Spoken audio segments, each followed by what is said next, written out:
Tofa wani babban al'amari a masana'antar Kannywood. Dirƙashi ana wata ga wata. To masu sauraronmu, masu jinmu da sauraronmu, wannan wani babban al'amari ne a masana'antar Kannywood.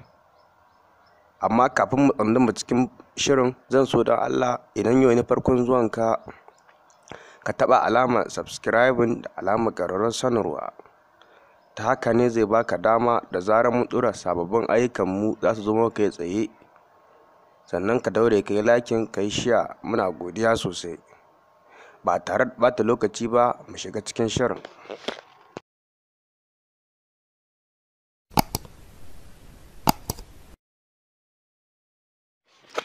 Assalamu alaikum 'yan uwa musulmai na faɗin duniya baki ɗaya, mu nemi kowa fatan alkhairi.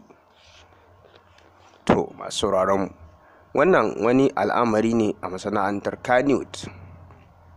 Kama yadda kuke gani, hoton jaruman Kannywood ne tare da Ali Nuhu tare da jaruma Momi Gombe, inda suka yi wani hoto. Hoton ya jawo masa zargi da kuce-kuce a masana'antar Kannywood akan yin hoton. A wata siga za ka ga kamar irin su mata da miji ne, irin sun haifi ɗa. A yadda za ka duba ka gani ainihin cikakken ainihin hoton abin da ya bada.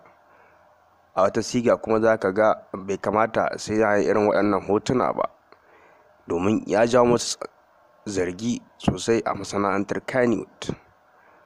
To masu sauraronmu, idan kuka yi la'akari kuka duba, wani lokaci suke jawo kansu zagi akan yin wani irin hoton kamar dai irin wannan. Me dalilin yin sa? Hoto za ka ga an ɗauka ba bisa ƙa'ida ba. To yanzu wani mai ƙaramin tunani sai ya ce ma ƙila ma har sun haihu, to amma a bisani ba haka bane.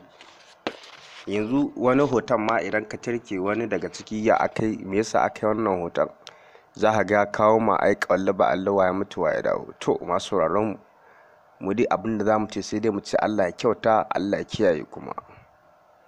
Amma masana'antar Kannywood tana cikin wani hali sakamakon abubuwan da suke faruwa a kodayaushe. To masu sauraronmu, masu jinmu da sauraronmu, muna godiya, muna jin daɗi akan yadda kuke bibiye mu a wannan tasha tamu mai albarka, mai farin jini, suna Aminiya Hausa TV. Ku ci gaba da bibiye mu a kodayaushe domin zaƙulo ainihin gaskiyar labaran Kannywood da ɗumuɗuminsu da hamma da na arewanci da kudanci a cikin wannan tasha tamu mai suna Aminiya Hausa TV. A nan ne kaɗai za ku iya samun ainihin ingantaccen labarai. Muna godiya sosai. Kada ku manta da wannan da yi mana subscribing da alamar ƙararrawar sanarwa.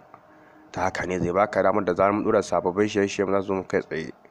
Mun gode, mu haɗu a lokaci na gaba domin jin ci gaban wani sabon shirin daga nan taku mai farin jini, wato Aminiya Hausa TV.